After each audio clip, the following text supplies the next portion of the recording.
Well, hello everybody. Welcome back from the long holiday weekend. Hope everybody had the chance to relax and reconnect with your family and get caught up with homework and do the quiz and start thinking about taking the exam. I know that some of you have already taken the midterm exam, but several of you still have yet to do it. There's a handful of you who still have not told me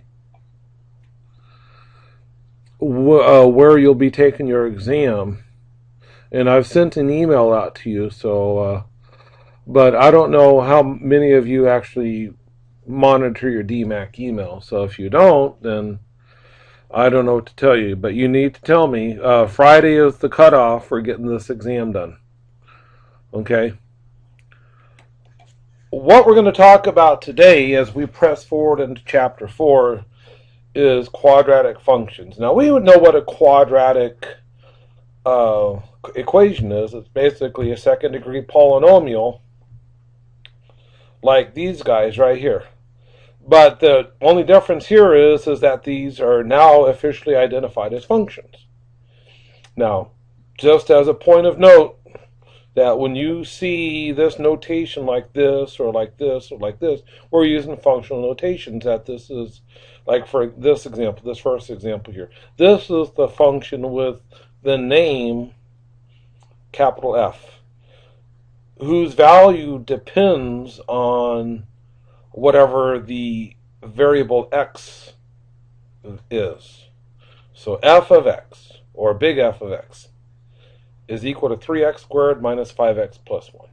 All three of these are quadratic functions because of the fact that the right-hand sides, these functions are second-degree polynomials. So if you could write your function in this format, in this form right here, where a, b, and c are just constant numbers, and a is not 0, so that you have your x squared term. If you could write your equation in this form, then you have a quadratic function. Okay? So where would we see quadratic functions? Well, there's lots of places out there in the big world where we see quadratic functions, and here's one example. Imagine that we work for Texas Instruments and we collect data regarding the number of calculators for a certain model sell versus the price that they sell. So suppose that we go through and collect all this data. For example, we see that when the price is $60 per calculator, that 11,100 models sell. And if $65 is the price per model, then 10,115 calculators sell for that same model, and so forth. Now, if we let P be equal to the price, and X is the number of calculators, then we could actually come up with a linear model using the techniques from the previous section. A linear model to model this data, because this is a linear relationship between price and number of calculators. As a matter of fact, we can come up with an equation, a linear equation, where we have x being equal to 21,000 minus 150p. So x is a linear function of p, as in the number of calculators sold is a linear function of the price.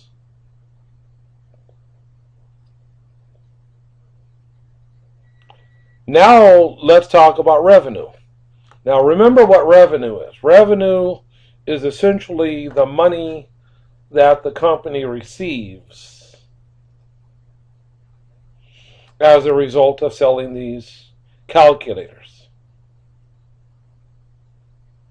So how much revenue do they sell, or do they receive, from selling these calculators? Well, I need to know two things. I need to know what the price is, and I need to know how many sell. So quantity times price, as in dollars per calculator, will tell me what the revenue is. So if X is the number of calculator and P is the price per calculator, then X times P will calculate revenue. But now if we substitute 21,000 minus 150P in for X in this equation for revenue, then we've got this revenue function in terms of only the price. And of course, if you distribute the P, then we've got this second degree polynomial, which is a quadratic function of revenue versus price. And if we were to plot the graph of this function where you see P on the horizontal and you've got revenue on the vertical here, we could see that the revenue actually will rise as the price of calculators rise as well until we top out here. And you can see that there's a certain price at which the revenue is maximized, somewhere in the neighborhood of about $71 or so. And then after you get over that price, any price that's higher will result in falling revenues until you get to like $140 per calculator, in which case you stop selling calculators. And this should make sense. You know, if you charge too low of a price, you're not going to make so much revenue until you hit that sweet spot. So why do you think businesses hire people who are mathematically inclined? Is so they could do this sort of business, so they can figure out at what should we, set as our price, which will maximize revenue. And this is how they could do it. Because you sell calculators at higher than that optimal price, and then you're not going to have as much revenue because fewer and fewer people are willing to spend that much money. So find that optimal price. And there are techniques for finding.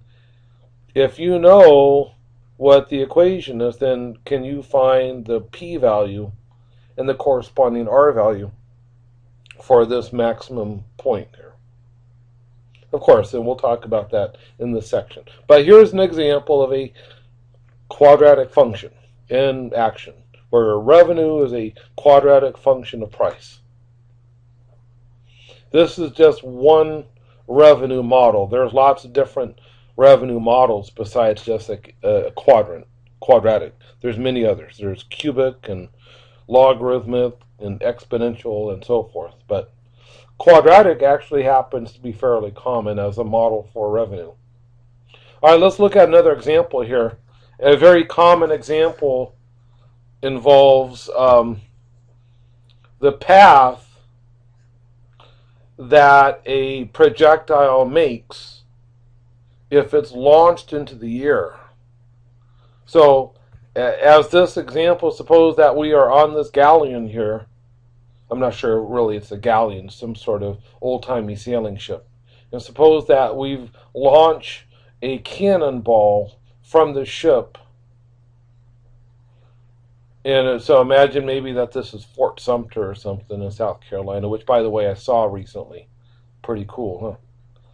And so we're launching this cannonball, and we can use a second-degree polynomial. Actually, it looks like there's a cannon up here at the top of the wall shooting at this cannon. Okay. Or shooting at the ship. So if we know the angle that this cannon is situated at, meaning the vertical angle, and if we know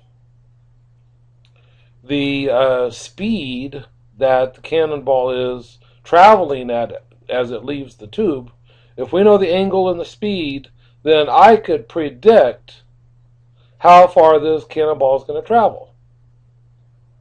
If I know, for example, what the height difference is between the cannon here and the ship, of course I could predict how long it's going to take for that cannonball to hit that ship. And this path for the cannonball is modeled by using a quadratic function. If you go on to take calculus, then you will undoubtedly encounter this problem a couple different times. If you go on to take physics, you will undoubtedly discuss this topic as well, projectile motion. But projectile motion involves a second degree polynomial, where basically what we're going to say is that the height of that projectile is going to be a second degree polynomial function, a quadratic function of time.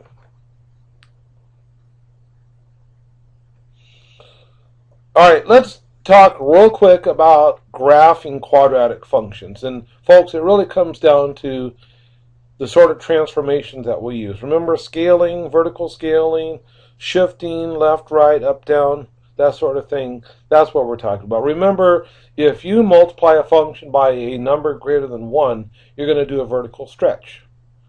So take a look at the blue graph here. Multiply the function x squared by 3, and you get 3x squared. You see in the black graph that this is a vertical stretch by a factor of 3 compared to the graph of x squared. If you multiply x squared by 1/2, then you've got the graph as in the maroon one. And all the vertical coordinates of the points on the graph of x squared are multiplied by 1/2. That's why there's that vertical scaling. It's more like a vertical compression by a factor of 1/2. Also remember that when you put a negative in front of the function, that reflects the graph of that function with respect to the x-axis.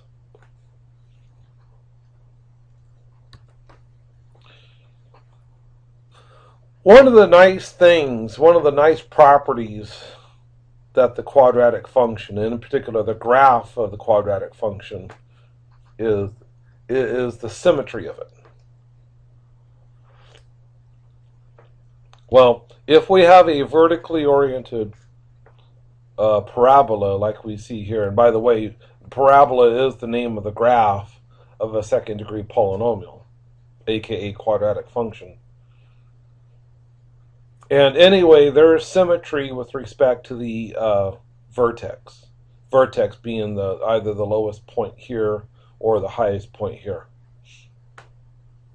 So if you were to draw a vertical line through the vertex, then the graph of that quadratic function is symmetric with respect to that axis of symmetry.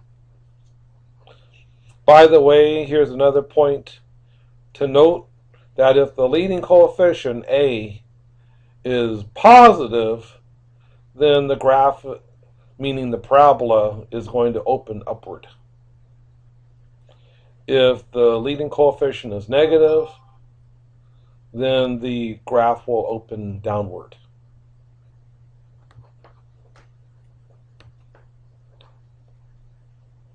So let's just put what we learned to the test here. Suppose that we've got the graph, we got the function f of x is equal to 2x squared plus 8x plus 5. What is the vertex? Can we find that? Well, let's see how this goes.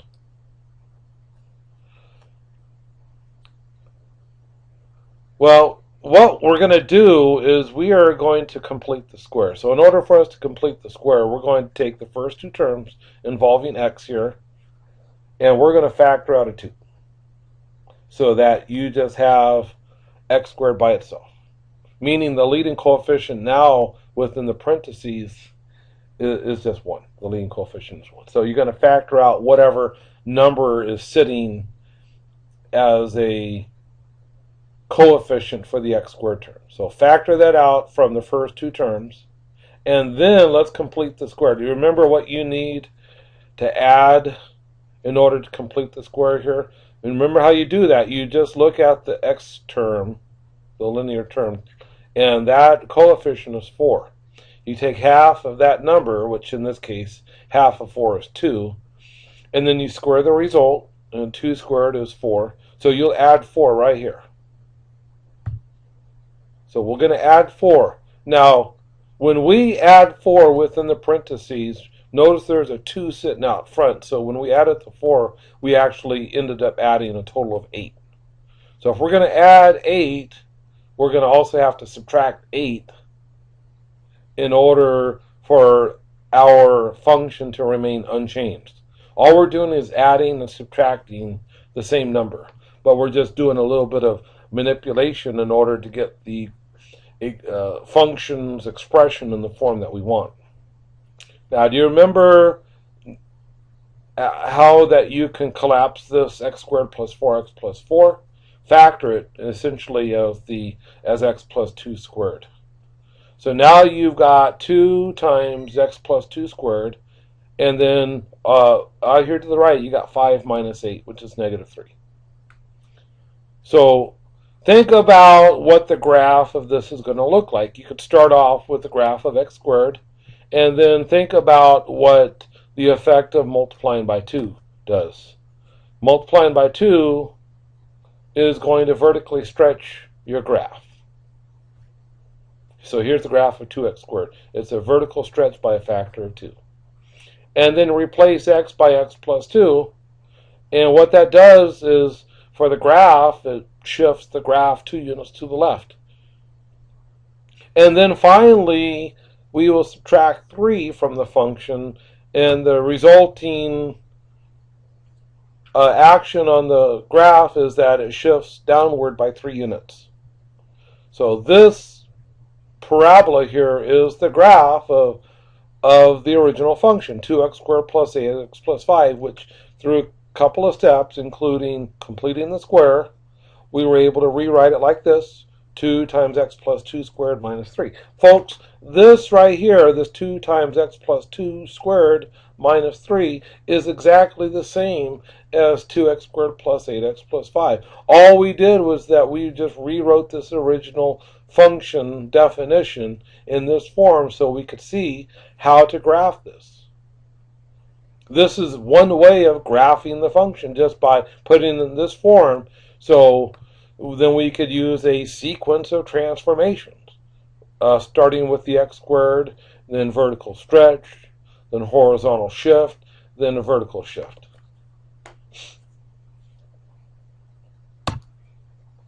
Here, let's look at the general case. Suppose that we've got f of x is equal to ax squared plus bx plus c, where a, b, and c are constants. We're going to do some symbolic manipulation here. Let's take the first two terms, factor out the a this time, that leading coefficient, and then complete the square within the parentheses here. Looks like, you take b over a, take half of that, that's b over 2a, square it, you got b squared over 4a squared. Now if you take a times b squared over 4a squared, that's b squared over 4a, and that's actually what you ended up adding right here. So that means that you have to subtract it as well. So we're going to subtract the b squared minus 4a, or over 4a. So now you've got c minus b squared over 4a, which if you get a common denominator, that c could be written as 4ac over 4a, and then combine those two fractions. So what you're looking at here right now, after you rewrote this quadratic piece as x plus b over 2a squared, is that you're looking at the rewrite of the ax squared plus bx plus c in a different form. It's really the same function, just rewritten in a different way. And we can clearly see the coordinates of the vertex. So what we're saying here is negative b over 2a, which is the negative of this piece right here, is going to be the x-coordinate of the vertex. And when x equals negative b over 2a, then this whole piece right here is equal to 0, and the function would be equal to this 4ac minus b squared over 4a.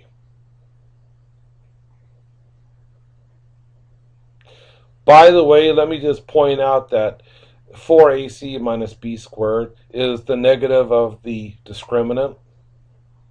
So think about the relationship between the sign of the discriminant and the number of real solutions there are to the quadratic equation. Just something to think about. So basically what this is saying is that if you have the quadratic function ax squared plus bx plus c, and you want to know what is the x-coordinate of the vertex, it's going to be what? Negative b over 2a. So to take the negative of this number divided by 2 times the leading coefficient. Okay? So let's move along here. So negative b over 2a, comma, f of negative b over 2a are going to be the x and y coordinates of the vertex. And because we're dealing with this sort of function, this function of x, then the graph is going to either be opening upward or opening downward. It'll be vertically oriented. The axis of symmetry will be x, being equal to whatever the x-coordinate of the vertex is. That's the axis of symmetry. Remember that the parabola opens upward if the leading coefficient is positive.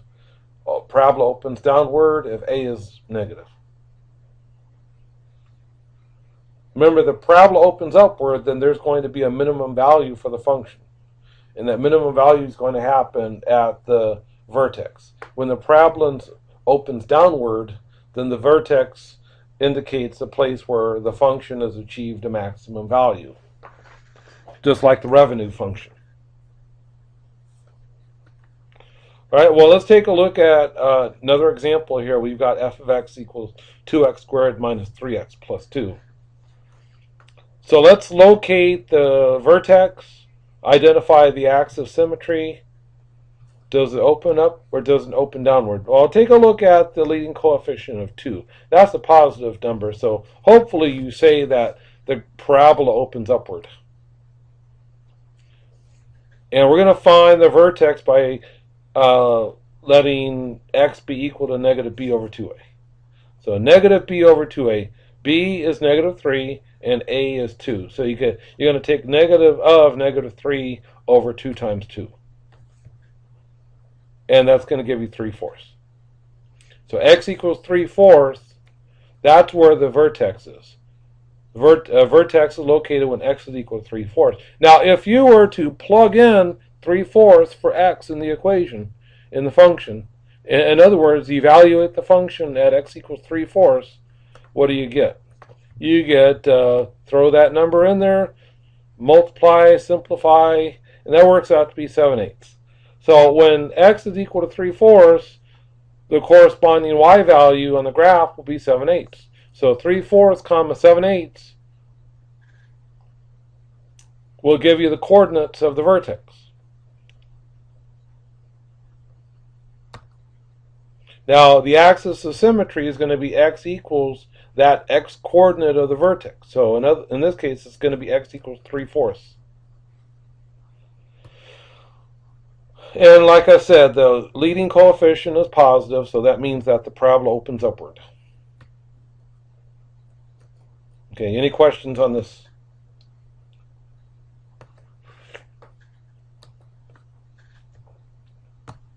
All right, let's talk about graphing these quadratic functions using the vertex, the axis, and the intercepts. Now, remember our b squared minus 4ac? That's the discriminant. If it turns out that the discriminant is positive, that means that the parabola is going to have 2 distinct x-intercepts.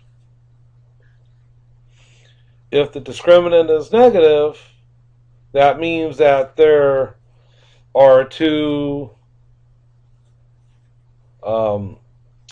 non-real solutions, or imaginary or complex solutions. But we won't see those intercepts on our xy axis. we'll just see that the graph will never cross the x-axis if the discriminant is negative. So there will not be any real x-intercepts. Now, what we're talking about by x-intercepts is basically you set the function equal to 0 and you solve for x, right? So you know how to solve that equation by looking at the discriminant first. And then also if the discriminant is 0, that means that there's only one distinct real solution. So there's only one x-intercept. So the parabola is going to come down and touch the x-intercept, the x-axis, just once. And then go back in the same direction it came from. So here's just as kind of a picture to demonstrate what we just talked about. Here we've got the graph of some function where the discriminant is positive. We have two distinct x-intercepts with vertex right down here at negative b over 2a, comma, f of negative b over 2a. This picture shows what it might look like if the discriminant is 0, where there's only one real solution, so one x-intercept. And here we've got it where the discriminant is negative. There would be two complex solutions to the quadratic equation if you set the function equal to 0 and solve for x. But so that means that there aren't any x-intercepts for the graph. So the parabola will either lie completely above the x-axis or below the x-axis if you have a downward opening parabola, which would be the same thing as saying is that a is negative in that case. But because of the fact that we're apparently saying that a is positive, we either have two x-intercepts, one x-intercept, or zero x-intercept, depending on whether the discriminant is positive, 0, or negative. All right, moving along here. So let's take a look at this function f of x equals 2x squared minus 3x plus 2. Let's find the vertex. In fact, we've already found the vertex from a previous problem. Negative b over 2a, that was negative of negative 3 over 2 times 2. That was 3/4. F of that 3/4 was 7/8. So here's the location of our vertex. And then let's find the intercept. Let's find the y-intercept. Y-intercept is going to be when x is equal to 0, there and there. So it's, in other words, the y-intercept is just going to be the constant number, which is 2 in this case. Axis of symmetry is the vertical line, x equals 3/4. So there's our axis of symmetry. There's the point at which the vertex is going to be. The y-intercept was 2. So we plot that y-intercept. Now we're going to use symmetry to our advantage. Now the x distance, the horizontal distance between the vertex and this intercept is 3/4. Well, using symmetry to our advantage, we can just go 3/4 of the distance to the right as well and place another dot for that same y value. So 3/4 plus 3/4 is 3/2, which is 1.5. So guess what? Adding 3/4 to 3/4, we have 3/2, which is the x-coordinate of another point on the opposite side of the axis of symmetry compared to our y-intercept. So we only need really 3 points. We needed our vertex and 2 other points in order to draw our parabola. So the typical technique that we teach here is for you to find the x and y coordinates for your vertex and then find a y-intercept. Look, there's always going to be a y-intercept. Could be 0, could be a positive or a negative number. But there's always going to be a y-intercept.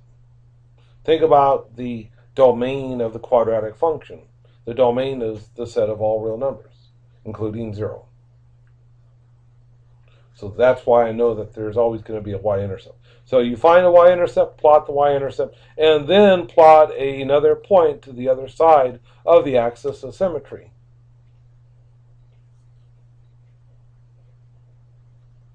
Of the intercept. And so you have your 3 points, and then voila, you draw your parabola, and you're done.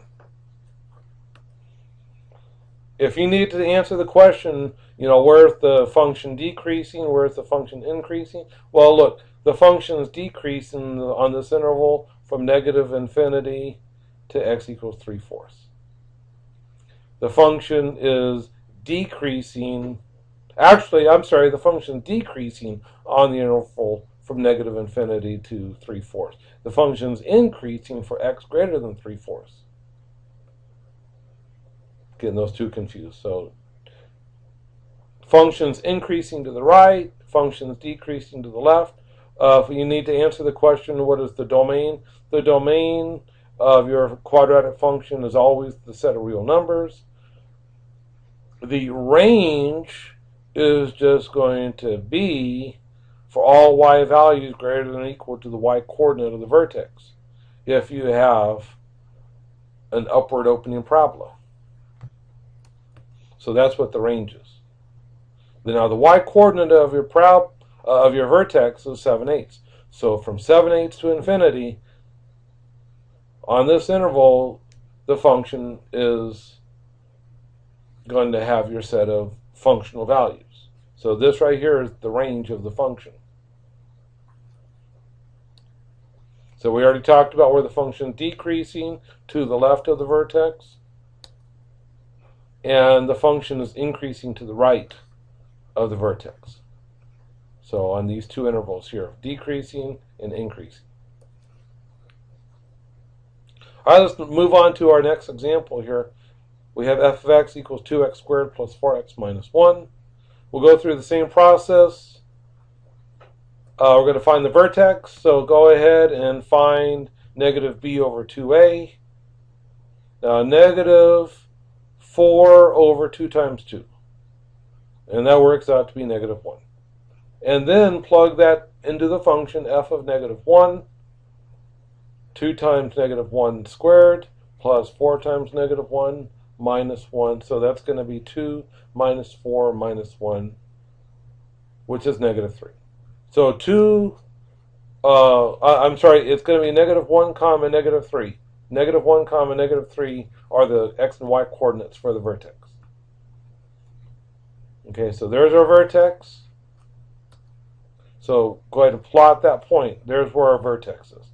Find the y-intercept. So, by the way, there's our axis of symmetry, x equals negative 1. Right? Oh yeah, the leading coefficient is 2, so the graph is going to open upwards.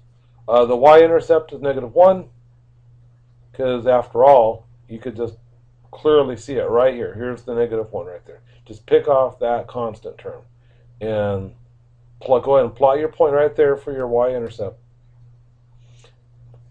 Notice that the horizontal distance between the vertex and the intercept is 1 unit, so you can go 1 unit to the left as well, same y-intercept, and you can plot this point right here as your third point, and then draw a curve through everything, and you got your parabola. Now, what are these intercepts here, these x-intercepts? If you wanted to, you could find the x-intercepts by setting the 2x squared plus 4x minus 1 equal to 0, and use the quadratic formula to solve for x. So you set the function equal to 0, solve for x using the quadratic formula, and it works out, after you plug those numbers in, that x is equal to negative 2 plus or minus square root of 6 over 2. Now, negative 2 minus square root of 6 over 2 will give you the x-coordinate there for the x-intercept. And the negative 2 plus square root of 6 over 2 will give you this right-hand x-intercept. Now, you can go ahead and plug each one of those into the graphing calculator. Negative 2 minus square root of 6 over 2, that works out to be negative 2.22 approximately. And that kind of matches what our graph looks like there, where the curve crosses the x-axis. If you were to take your negative 2 plus square root of 6 divided by 2, that worked out to be approximately 0.22.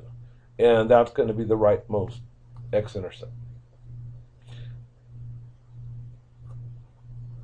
You don't really need to use your quadratic or your x-intercepts in this case, unless you really want to be exactly sure when you do your graphing where the x-intercepts are. But if you were just doing a quick sketch of the graph, finding your vertex and your y-intercept, and then a third point across from the y-intercept, across the axis of symmetry, then that should be good enough to sketch your parabola. What is the domain of this function? Well, again, all real numbers. Where's the function increasing? Well, it's going to be to the right of the vertex. Where's the function decreasing? The decreasing is going to be from negative infinity to negative 1. Increasing from negative 1 to infinity. The domain, like I said, is the set of all real numbers on the x-axis. What is the range? The range is going to be the set of all y values, and that's going to be from negative 3 on upward. So really you can determine the range by taking a look at the y coordinate of your vertex, which in this case is negative 3. All right, I've got another example for you. F of x equals negative 1/2 x squared minus 2x plus, or minus 2. Let's graph it. All right, let's find the vertex. Negative b over 2a. Plug in the numbers. And it works out that the x-coordinate of the vertex is negative 2. And then find the functional value at negative 2. Plug in negative 2 for x in the equation. And solve for the function, f of negative 2. Well, it turns out that in this case, that when you plug in negative 2, the function's value is equal to 0.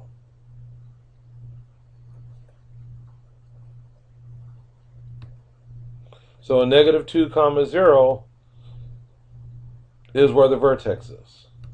So we can go ahead and plot that right there. There's negative 2 comma 0. There's our axis of symmetry at x equals negative 2. Because we have a negative leading coefficient, the parabola opens downward. So we should be anticipating some sort of parabola that goes up and goes down again, without ever actually getting past the x-axis. It's going to momentarily touch the x-axis right there at x equals negative 2, and then go back down again. Now, finding the y-intercept, it's going to be negative 2. See this negative 2 right there? When x is 0, the function is equal to negative 2. So you can plot negative 2 right there on the y-axis as your y-intercept. And then you can go 2 units to the other side of the axis of symmetry to plot your third point because of the symmetry argument. And then go ahead, sketch your graph. So you got your y-intercept of y equals negative 2. You got your x-intercept at negative 2. What is the domain of this function? Well, all real numbers. What's the range? Well, less than or equal to 0. Or in other words, you can write in interval notation like this. There's the range, from negative infinity to 0, including 0, but not beyond. The function's increasing on the interval from negative infinity to negative 2 on the red piece. That's where the function's increasing. To the right of the vertex, the function's decreasing.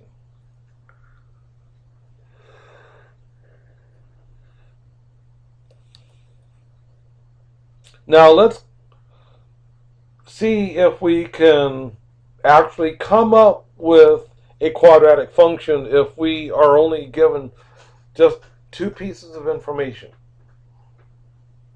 One piece is the point at which there is a vertex for the parabola, which is the graph of the function itself, and the other piece of information is the x and y coordinates of some other point on the graph.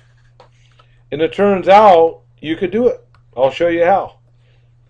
What you do is just write your function in this form, where h comma k are the coordinates of the x and y, or of the vertex, x and y coordinates of the vertex.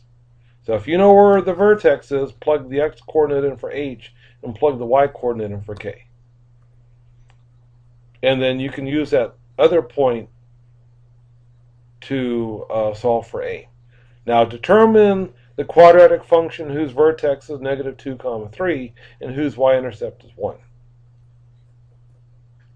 Alright folks, this is easier than you think. Go ahead and start off with this function here, a times x minus h squared plus k, and plug in a negative 2 for h, and of course x minus negative 2 is x plus 2, and then plug in 3 for k. And now let's use this second point at 0 comma 1, which is the same thing as saying that the y-intercept is 1, to solve for a. So you'll plug in 0 for x and 1 for f. So here we plugged in 1 for the function and 0 for x. And then solve for a. Now 0 plus 2 is 2. 2 squared is 4. So you're going to have 1 equals 4a3 plus 3. So 1 is equal to 4a plus 3. Let's solve for a. Subtract 3 from both sides, divide both sides by 4, and it works out that a is equal to negative 1/2.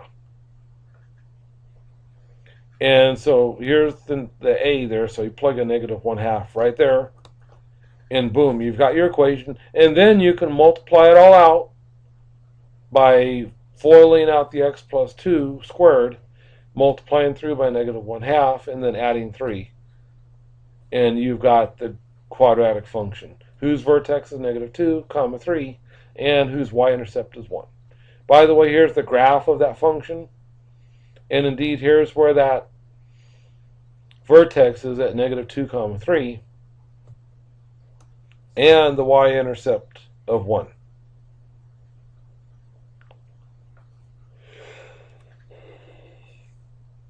And because of the fact that the vertex is at a larger y-coordinate compared to the y-intercept, it only stands to reason that this is a downward opening parabola. So that this coefficient right here should be rightfully a negative number.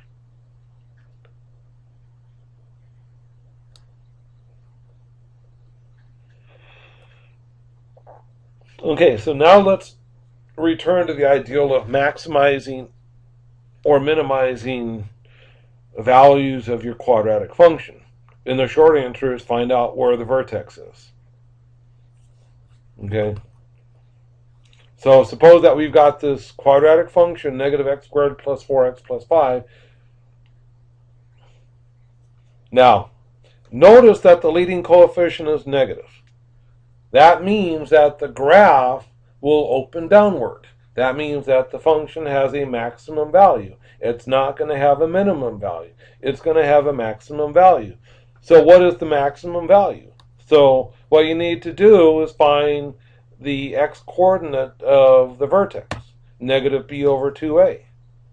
So that's going to be negative 4 over 2 times negative 1. That's going to be negative of 4 over negative 2, which is 2. So the x-coordinate, which maximizes the function, is 2. And if you were to plug in 2, then f of 2 is equal to negative of 2 squared plus 4 times 2 plus 5. So you got what? Negative 4 plus 8 plus 5. Negative 4 plus 8 is 4, plus 5 is 9. So the maximum value of this function is 9. And you can verify that with a graph. You could go ahead and graph this function and verify that that vertex really happens at 2, 9. And it really is going to be at the maximum value. It's going to be at the vertex for that downward opening parabola. Okay? This panel right here just summarizes what you could do to graph this function. You could either rewrite your function in this form and then use a sequence of transformations for scaling, vertical, and then horizontal shift. So horizontal shift with the x minus h, and vertical shift with the plus k. Or you can just use negative b over 2a to find the x-coordinate of your vertex, and then f of that will be the y-coordinate of your vertex. Identify your axis of symmetry, and plot intercepts, and use your symmetry to find other points, and then boom, draw your point. Either way, you're good. Finding the graph of your second degree polynomial function, aka quadratic function. So that's it, folks. And so if you haven't gone in to take your test, go ahead and take your test. Chapters R through 3. And we're going to continue marching forward with chapter 4 here in the next lecture. So take care, good luck, and I'll see you next time.